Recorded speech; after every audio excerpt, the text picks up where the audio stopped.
Hey Cottonwood, how you doing? I got a question for you today. How would you finish this sentence? The earth is full of blank. As we come to Psalm 119 once again today, and we look at verse 57, we begin this portion of Psalms with a declaration that the Lord is our portion.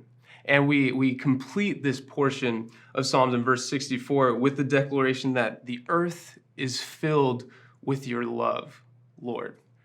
And how did he get there? I would love to be the person who, when the question is asked, how would you finish this sentence? The earth is filled with blank, that I would say, the earth is filled with your love, Lord. I want to be someone who sees that, who has that perspective. And the question is, how do we get there? And I think as we look at this psalm, we see that for David, as he's declaring in this psalm, he begins from the place of, first, you are my portion, Lord. In Psalm 119:57, you are my portion, Lord. I have promised to obey your words. I've sought your face with all my heart. Be gracious to me according to your promise. I've considered my ways and have turned my steps to your statutes. I will hasten and not delay to obey your commands. Though the wicked bind me with ropes, I will not forget your law. At midnight, I rise to give you thanks for your righteous laws. I'm a friend to all who fear you, to all who follow your precepts. The earth is filled with your love, Lord. Teach me your decrees.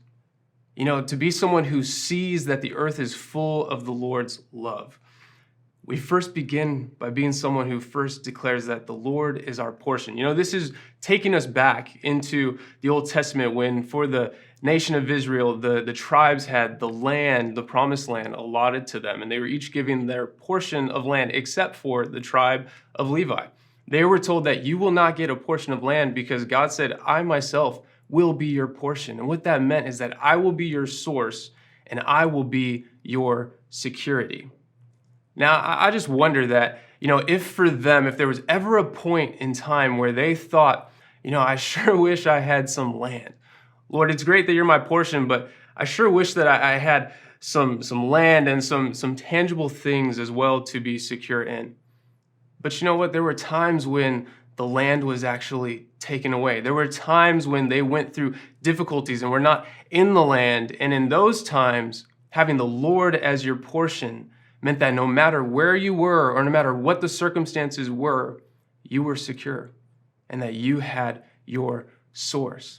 I know for David in his life, he went through so many different seasons where he was driven out from where he once lived and where he had comfort. He was even driven away from the throne at one point, but because the Lord was his portion, no matter where he went, he had his source and he had security.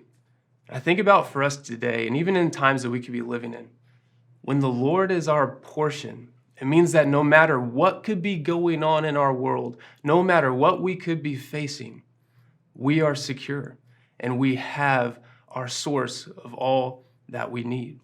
And when the Lord is our portion, his word becomes our devotion, and we realize all the things that we possess in him.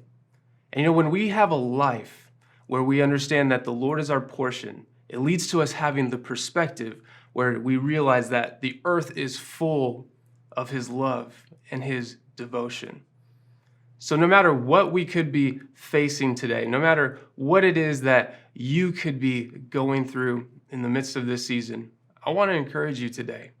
Declare afresh, Lord, you are my portion, not my career, not the things I possess, not even the people in my life, but you, Lord, you are my portion. And I pray that today the Lord would help you to remain secure and to know that you have everything you need in him. May you see his love in the midst of right where you are, for the earth is full of his love.